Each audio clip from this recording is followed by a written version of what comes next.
Lieutenant general retired Asim Saleem Bajwa معاملہ، سوال درست کر لیجئے۔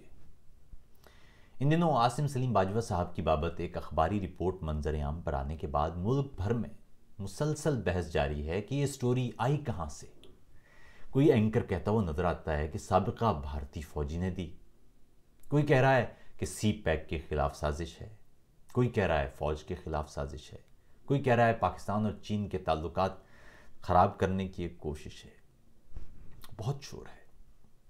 مگر اس تمام شور میں ایک بنیادی سوال ہمیشہ کی طرح غائب کر دیا گیا ہے، اور وہ یہ ہے کہ عاصم سلیم باجوہ کی فوج میں ترقی کے ساتھ ساتھ ان کے یا ان کے خاندان کے اثاثوں میں اضافے کے درمیان کسی ممکنہ تعلق سے متعلق یہ رپورٹ کتنی درست ہے، کہاں تک درست ہے، کہاں غلط ہے، اور کیا ان اثاثوں یا اثاثوں میں اضافے سے متعلق کوئی جانچ ضروری ہے یا کرنی چاہیے۔ جب کسی موضوع کو تحقیقی اور تفصیلی انداز سے دیکھا جاتا ہے تو سب سے پہلے وہ سوال تلاش کیا جاتا ہے جو اس موضوع کی گہرائی تک پہنچا سکے، کیونکہ اگر سوال درست نہ ہوا تو تحقیق فقط وقت کا ضیاع ہوگی۔ ہماری پوری تاریخ میں تاہم سوال ہمیشہ غلط ہی رکھا گیا ہے، اور وجہ یہ ہے کہ ہم نے قسم کھا رکھی ہے کہ ہم نے ٹھیک نہیں ہونا، ہم نے اپنی غلطیوں کو درست نہیں کرنا، ہم نے تاریخ سے کچھ نہیں سیکھنا، اور ہم نے ترقی کے راستے کی جانب نہیں بڑھنا۔ ہم نے جملے بازی کرنا ہے، غدار غدار کے نعرے لگانا ہے، فلاں نے سازش کر دی کہہ کر خود کو مطمئن کرنا ہے، یہ سب فلاں کا کیا دھرا ہے کہہ کر خود کو اطمینان دلانا ہے، لیکن سیکھنا کچھ نہیں ہے۔ اس لیے آپ پاکستان کی تاریخ کھنگال کر دیکھ لیں، ہمارے ہاں ہر سانحے کے بعد قومی سطح پر اٹھایا جانے والا سوال ہی غلط نکلے گا۔ فاطمہ جناح اپنی کتاب مائی بردر کے پہلے باب اور قوم یتیم ہو گئی میں لکھتی ہیں کہ ہم کراچی میں ماڑی پور کے ہوائی اڈے پر اترے تو جناح صاحب کی طبیعت نہایت ناساز تھی، تاہم ایمبولنس وہاں موجود نہیں تھی اور ہمیں انتظار کو کہا گیا۔ طویل انتظار کے بعد فوجی ایمبولنس پہنچی۔ اس دوران جناح صاحب کی سانس اکھڑ رہی تھی۔ کچھ دیر گاڑی چلی اور رک گئی۔ جب گاڑی کافی دیر رکی رہی تو میں حالات جاننے کے لیے نیچے اتری۔ ڈرائیور نے بتایا کہ گاڑی کا ایندھن ختم ہو گیا ہے۔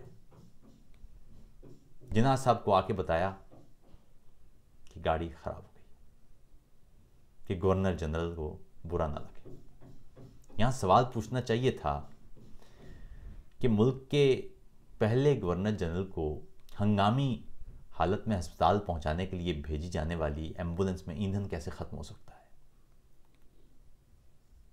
مگر قومی سطح پر بحث یہ تھی کہ جناح صاحب نے اپنی صحت کی پرواہ کیے بغیر کام کیا اور ڈاکٹروں کی ہدایت تک کی پرواہ نہ کی۔ ملک ٹوٹا تو سوال یہ نہیں تھا کہ بنگال کے لوگوں کو ہم کہاں لے گئے کہ پاکستان کے اصل معمار یہ بنگالی ہتھیار اٹھانے پر مجبور ہو گئے، اور ایسے کون سے محرکات تھے جن کی وجہ سے پاکستان دو لخت ہو گیا۔ مگر سوال اس وقت یہ تھا کہ بنگال کے لوگوں نے بھارت کے ساتھ مل کر پاکستان کے ساتھ غداری کیوں کی؟ آپ اس وقت بھی کسی سے پوچھئے کہ پاکستان کیوں ٹوٹا، وہ آپ کو کبھی درست محرکات نہیں بتا پائے گا۔ بنگال میں پاکستان سے علیحدگی کی تحریک کب شروع ہوئی، قومی زبان اردو کی بجائے بنگالی رکھنے کے لیے تحریک کیسے بنی، بنگال میں مسلم لیگ میں ٹوٹ پھوٹ کی وجہ کیا تھی، وہاں مادری زبان کے حق میں مظاہرے کرنے والے طلبہ پر سیکیورٹی فورسز کی فائرنگ کا نتیجہ کیا نکلا، ملک کے مارشل لاء نے کس طرح بنگال کے لوگوں کو وفاق سے دور کیا، پاکستان کی تحریک میں بطور طالب علم پیش رہنے والے اور جمہوریت کی تحریک میں محترمہ فاطمہ جناح کے ساتھ کندھے سے کندھا ملا کر کھڑے نظر آنے والے مجیب الرحمان کیسے بنگال کی علیحدگی کی راہ پر مجبور ہوئے، سیاسی مسئلے کو عسکری آپریشن سے حل کرنے کو کتنا نقصان ہوتا ہے۔ اب اس میں سے کوئی ایک بھی سوال کبھی کسی سنجیدہ مذاکرے میں اس پر بحث نہیں سنیں گے، بحث کیا سوال بھی نہیں سنیں گے۔ آپ کو سننے کو جو ملے گا وہ یہ کہ بھارت نے کیوں پاکستان میں مداخلت کر کے پاکستان کو دو لخت کر دیا۔ پاکستانی تاریخ کے سارے سانحوں اور المیوں کو جانچنے بیٹھیے تو بحث طویل ہو جائے گی، ہر بار سوال غلط ہی نکلے گا۔ اس لیے ہم یہاں اس بحث پہ پڑے بغیر زیادہ دور نہیں جاتے۔ ابھی سن 2011 کی بات کر لیتے ہیں، جب اسامہ بن لادن کو امریکہ نے ایبٹ آباد میں مارا تو ہمارے ہاں یہ بحث نہیں تھی کہ ایک عالمی دہشت گرد ملک کی سب سے بڑی ملٹری اکیڈمی سے صرف 700 میٹر دور کیسے رہ رہا تھا، بلکہ اینکر حضرات یہ بحث کر رہے تھے کہ امریکہ کی جرت کیسے ہوئی پاکستانی خود مختاری کو پامال کرنے اور ایبٹ آباد میں گھس کے اسامہ بن لادن کو قتل کرنے کی۔ اسی طرح عدالت کوئی فیصلہ دے جو ہماری سمجھ کے مطابق ناانصافی ہو تو ہمارے ہاں آپ کبھی یہ سوال نہیں سنیں گے کہ پاکستان میں عدالتی اصلاحات کیوں نہیں ہونا چاہیے یا کیوں نہیں ہوتی، پاکستان میں پینل کوڈ 150 برس قریب پرانا کیوں ہے، اسے آج کے دور سے ہم آہنگ کیوں نہیں کیا جاتا، قانون نافذ کرنے والوں یا استغاثہ نے کتنے شواہد عدالت کے سامنے پیش کیے تھے کہ ایسا غلط فیصلہ آیا یا اس طرح۔ لیکن بحث ہوتی کیا ہے ہمارے بحث ہوتی ہے ہماری عدلیہ اتنی کرپٹ کیوں ہے، جج بکے ہوئے ہیں، عدالتیں مجرموں کا ساتھ دیتی ہیں، یا عدالت کمزور ہے تو عدالتوں کو یہ نہیں کہتے کہ مضبوط کیوں نہ کیا جائے ہمارے ہاں، بلکہ یوں سمجھیے کہ ہمارے ہاں تو کوئی جعلی پولیس مقابلہ ہو تو اس کا دفاع کرنے کے لیے بتایا جاتا ہے کہ عدالتوں سے مجرم چھوٹ جاتے ہیں اس لیے ٹھیک ہو گیا۔ ایس پی داوڑ کی مثال آپ کے سامنے ہے۔ ایس پی داوڑ کو اسلام آباد سے اغوا کیا گیا، ان کی لاش افغانستان سے ملی، تو سوال یہ نہیں تھا کہ اسلام آباد سے لاپتہ ہونے والے ایس پی کی لاش افغانستان کیسے پہنچی، کون کون سے ناکوں سے یہ گزرے، کس طرح سرحد عبور کرائی گئی، جانچ پڑتال کس نے کرنا تھی، قتل کہاں کیا گیا، کیسے کیا گیا، کیوں کیا گیا، اور اگر ایک لاپتہ پولیس آفیسر کو اسلام آباد سے افغانستان پہنچایا جا سکتا ہے تو کوئی بم، کوئی گولہ، ہتھیار، منشیات، ان سب کی نقل و حرکت کا کیا عالم ہوگا، وہ کیسے روکی جا سکیں گی۔ قومی بحث لیکن یہ تھی کہ افغانستان میں ایس پی داوڑ کی لاش پاکستان کے حوالے کیوں نہیں کر رہا، یا محسن داوڑ کیوں لاش لینے سرحد پر پہنچا ہے۔ آپ گنتے جائیں، ہر واقعے کے بعد یہی حال ہے، اور کوئی اٹھ کر پوچھنے والا نہیں کہ یہ سب فروئی بحث میں بعد میں کر لیں گے، پہلے اصل حقائق تو سامنے لائیں۔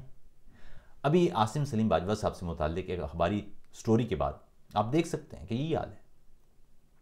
ٹی وی پر اینکر بیٹھے ہوئے ہیں جو فقط ایک سادہ سا سوال پوچھنے کی بجائے کہ کیا سابق جنرل صاحب کی فوج میں ترقی اور ان کے خاندان کے کاروباری